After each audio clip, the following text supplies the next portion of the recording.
All right, and joining us this morning to talk in detail about this developing story, we have Professor Jason Johnson from Hiram College. Thank you so much for being here. No problem. Let's talk about the timeline here. Obviously, this is a very heated debate between many parties involved, but let's talk about that. Basically, this whole argument sort of revolved around the Democrats in the House and Democrats in the Senate arguing about how tough the language was going to be in the spending bill. The Democrats in the House said, look, we want everybody out, leaving in October, and we want this whole thing to be done by April.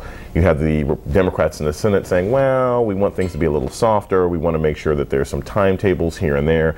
And so last night they sort of managed to come to a consensus, and they said, okay, we want most of the troops out by 2008, but we're not going to have sort of a hard and fast date of having everyone leave. It all seems kind of strange in part because George Bush has said that he's going to veto no matter what they come up with. That was my next question. He has said repeatedly he's going to veto this. He has been pretty adamant in his stance. I mean, what is the point, I guess, at this stage of the game? In many respects, I think everybody ends up winning. The Democrats get to say, look, this is what the 2006 midterm elections were about. The public said, we're tired of this war. We're not happy about how things are going. And so we're acting on the mandate that we received from the public. And George Bush is saying, look, I'm sticking to my guns. I don't think it's reasonable to give a timetable. We need to make sure this war gets taken care of.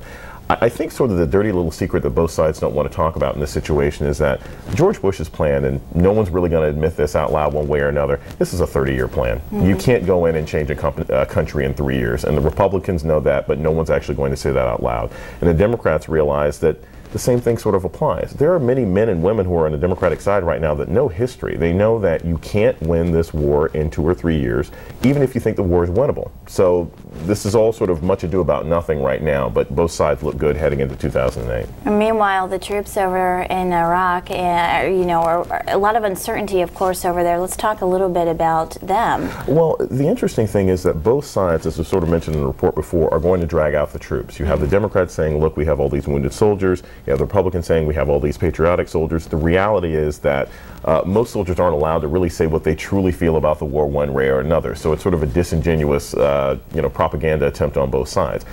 The reality is that there's already money in the pipe. Even if this spending bill gets held up by 4 weeks, 5 weeks, 6 weeks, there's usually 2 or 3 months worth of money that's already in the process. So it's not like anyone's going to be going without food or going without battle armor any more than they were so to begin with. So really what it's about is the Republicans and Democrats attempting to set the agenda heading into the heavy campaigning summer months and determining who's really going to control how this debate operates in the minds of the public. All right, well, Jason, we just began talking about that. You are kind enough to stick around for the next hour, and we're going to dig deeper into this issue.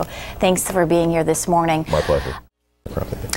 Well, the war spending bill has created some controversy in Washington, D.C., and we've been talking about this issue all morning. In fact, we have our friend Jason Johnson from Hiram College. He's a professor there and one of our top political analysts to kind of shed some light on this. Now, all along, we have heard the Iraq War compared to the Vietnam War. Right. But as we were talking, this is not completely an accurate comparison. It makes absolutely no sense. More Americans have died since the war began from food poisoning than we've actually lost on the ground in Iraq. So these sort of Vietnam comparisons, they work for the left, but they don't really make that much sense. There's been a huge loss of life of Iraqis, but as far as American soldiers, there just hasn't been that much death.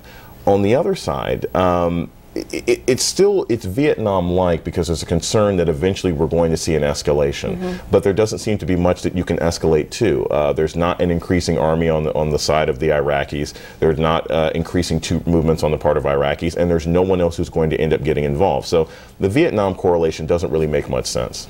It's very divided too, of course, between both parties. Democrats want the withdrawal date, but the Republicans say, no, if we do that, it's only going to allow the enemy to prepare. Exactly. Let's talk about that. Well, I think that kind of flies in the face of what we've been seeing in April. April is one of the deadliest months we've had this year. Last Thursday, you had a suicide bomber go in and kill 2 members of the Iraqi parliament in the Iraqi parliament building in Baghdad.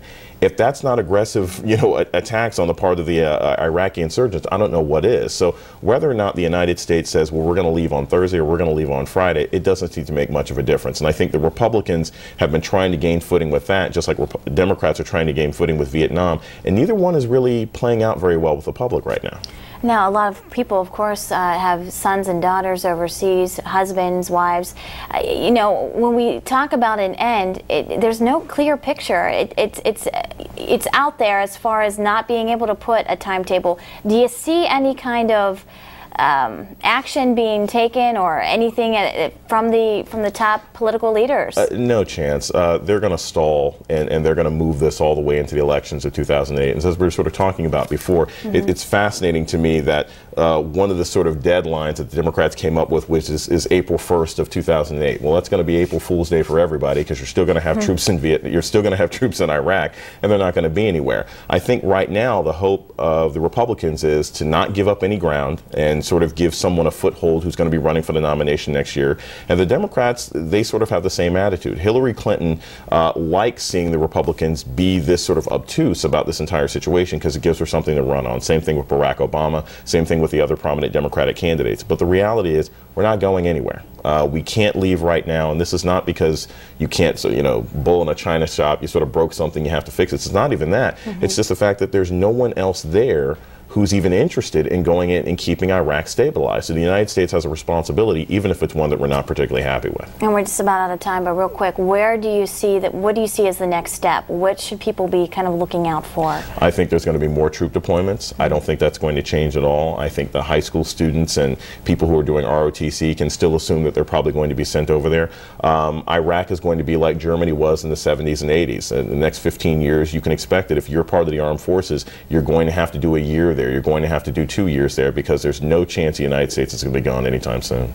All right, Jason Johnson, a professor at Hiram College, thank you so much for being here this morning to shed some light on this developing story. Thank you.